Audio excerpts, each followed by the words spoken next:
always felt like I had to put something right because I let the day before slip, so I knew I had to play well, and luckily for me I did. Top 2 is probably slightly out of the rounds now just because of like how far away it is. However, I don't really deal with realistic, so I will definitely give it a go.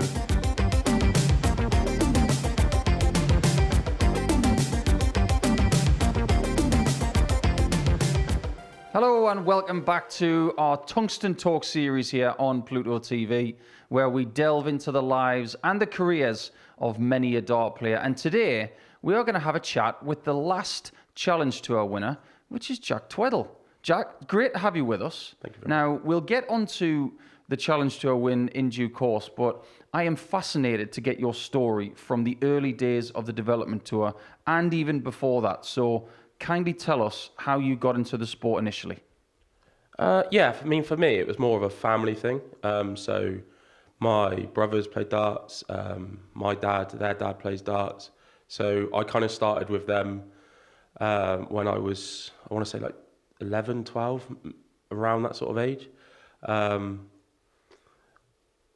My brother, Chris, is also very, very good at darts. He used to play on the Pro Tour as well. So I kind of like followed that a little bit. And when it came to like starting to play darts, it was like a natural thing for me because I just wanted to do what he was doing at the time. What was it like in your area of the country? Were there avenues for you to progress, like a youth system? And we're talking about in 2010 and even before that. What was in place? There wasn't loads. I mean, there was Youth County, but then we also had, thanks to people like Mark Thompson, Tomo, he set up something called a youth darts league, which we started playing. But other than those two things, there wasn't a lot. And then obviously you then looked at the BDO system at the time, traveling to places. At the time, it was only really in the UK. Yep. But that was kind of it for me, really. You played in the World Masters Boys Tournament a couple of times. Mm-hmm. And on one of those occasions, you lost to the winner. Yeah. And that was a certain Jeffrey Desvan. Yeah. So you were introduced to world-class players at a very young age. Yeah, I remember that game quite well, actually. I think he beat me 4-2. We had a very, very good game. And the reason why I remember it is because the leg that he beat me, I ended up busting 108. And I went 60 and then treble 16. I was just like, oh, no. But yeah, it was, like you said, it introduced very early. After that, we're looking at things like the development tour is just about to start. Rod Harrington had a mission. He wanted to bring darts to a wider audience for the younger generation. He wanted to look after the next generation of dart players. In 2011, the development tour or youth tour started back then, and you were part of the very first event. Yeah, I really enjoyed the development tour back then. Even though it didn't really pan out for me at the time, I feel like I played well. I just didn't get the results, but the events were just something that was really widely needed for the country, and obviously slightly further afield with people like Michael coming over and stuff like that. But no, it was really good. It's interesting looking back at the fields now, but getting your perspective as to what it was like looking around the room, because people like Ross Smith were in that room, Michael Van Gerwen, Michael Smith, Ricky Evans, Joe Cullen. Yeah. They were all in the room, weren't they? Yeah. I think I played majority of them. Most of the time it was first or second round, which was lovely for me. But no, it was good. It's kind of like a trial by fire as well. Like you've got to play these people, you've got to beat these people, and obviously even when you lose, you take something from it. So it is good. The first time you cashed in a development tour event, I don't know whether you know this, but the final that day was Michael Van Gerwen versus Michael Smith, and they would go on to play in a World Championship final. When you hear things like that, does it give you confidence knowing that your journey could also lead you to something like that? Oh yeah, of course, because like they weren't always, I mean, everyone starts somewhere. They weren't always at the very, very top of their game or the top of their game. So it is very much a case of like, stay the course, keep going well, and eventually it will come good. Around about this time, you're playing development tour. The Challenge Tour is starting to be born as well. But you would play things like UK Open Qualifiers in the coming seasons.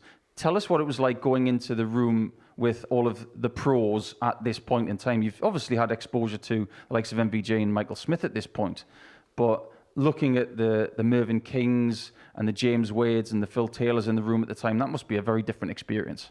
Yeah, it was also kind of relaxing for me though, because like you said, I've already been in the room with like the Van Goghens and the Michael Smiths and everyone, and they were kind of on the tour making a name for themselves a little bit anyway. So I almost felt more relaxed at the UK Open qualifiers, I suppose, because there was no expectation. And that's just the way it goes sometimes. But I actually didn't think I did too bad. I never qualified for the UK Open, but I had some good games. I ran like James Wade close a couple of times. I remember I got beat by Taylor 6-2, but we both came off and it could have very easily gone the other way. But yeah, it's one of those. Well, you haven't qualified for the UK Open yet, but you're only 30, so you've got plenty of time left. But at this point in time, who was on tour with you? Who were the best friends? I mean, I know that there are people from around your neck of the woods, like Chris Aubrey, Johnny Haynes, Dennis Smith, but tell us about who you were travelling with. At the time, I was travelling with Chris, just because he's my brother, and obviously we were travelling all the time together. And then around those sort of years, it just depended on who was in and out of the circuit. So you had people like Mark Cox, Johnny Haynes, as you stated. They're kind of like the stay-in forces around Swindon. And then other players like Josh McCarthy, who's been here a couple of times as well. Very good player. So those kind of people were always like the core lot for me. As you get a little bit older, the development tour almost goes on the back burner, as does the challenge tour, because there's a bit of a gap between your challenge tour career from then to now. Mm-hmm. Tell us what changed in life for you when it came to the priority of darts. Yeah, so obviously I had my children. I had 2 girls, and I also got a bit sick, so I wasn't able to physically play. And it wasn't until almost, I think it's just over 2 years ago now, my partner said, right, let's put a board up in the kitchen to help you like walk again properly.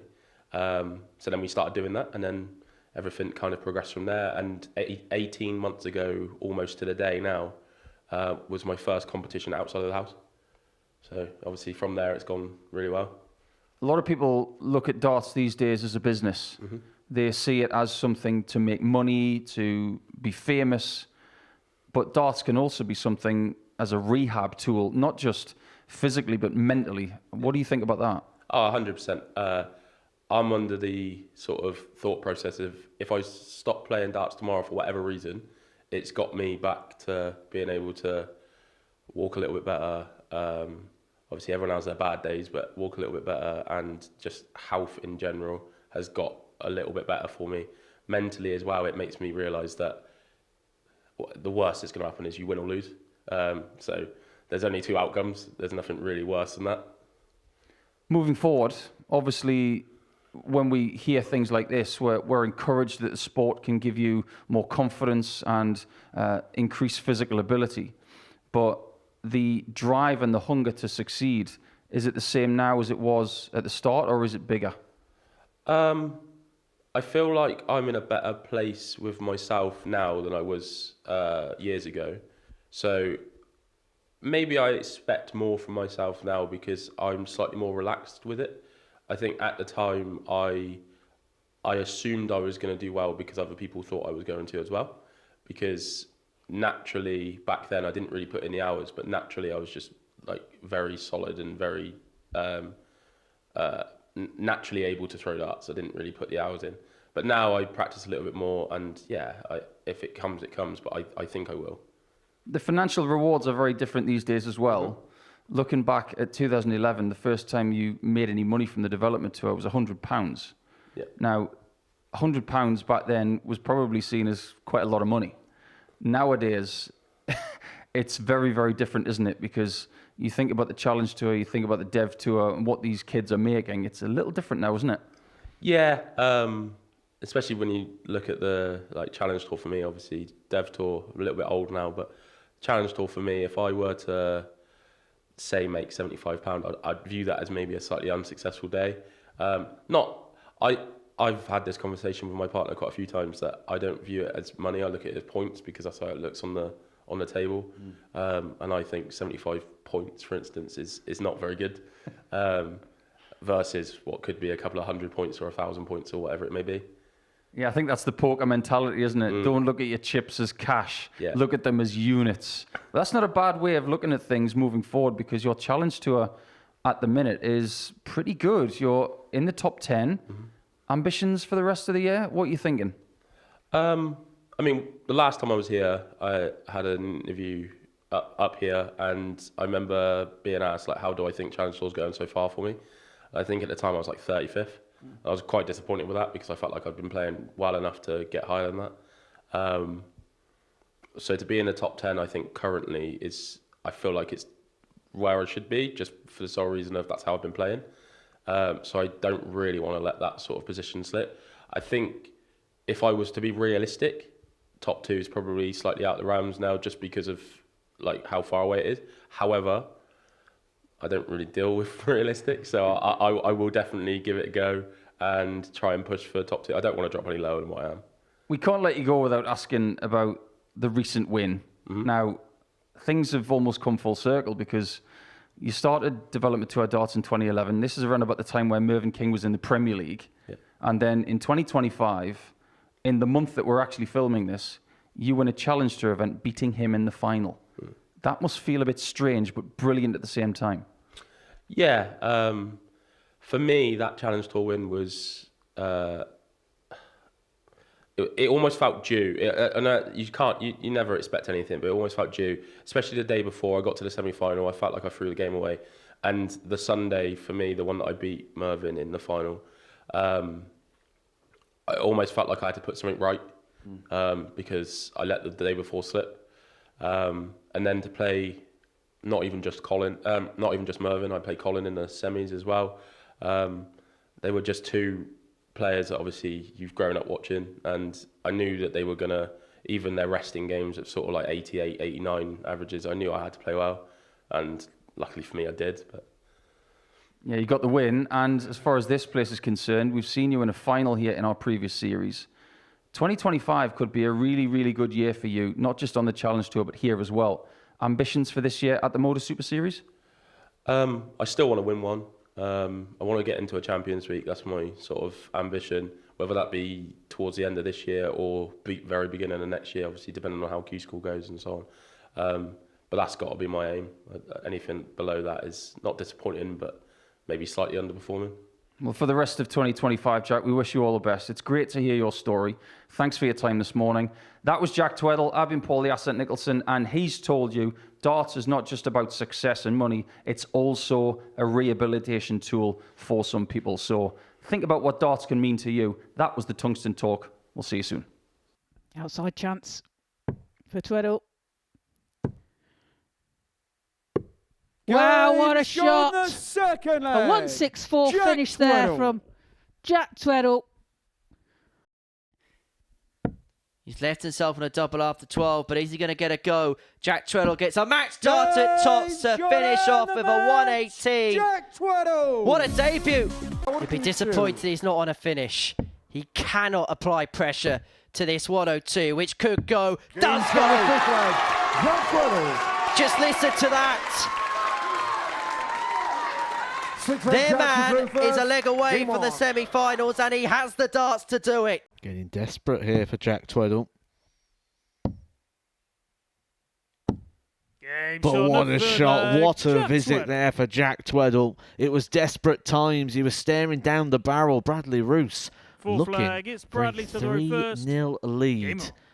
Jack, you're 104.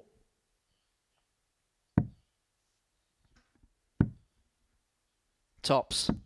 Game shown the first. Jack Tweddell kicks this game off with a ton topper to get the breaker throw. The 104 is pinned, and he leads 1-0 against the former World Youth Champion. A special play from a special player. And Jack Tweddell gets the better of Adam Paxton by 4 legs to 0 with an average of 107.36. He really has announced himself on the live lounge stage on the back of the 97 in his first game. He's averaged 107. Leaves himself 60, so pressure applied here to this ton of Tweddell, but you wouldn't have thought it the way that he finished it. Jack Tweddell. No nonsense from Jack. Scores 82. Osborne's in bother. 2 tops. There's one. There's 2. Game shot on the Oh, what a fourth shot there from Jack Tweddell. Jack Tweddell. Jack, you're That made a lot of 150. sense.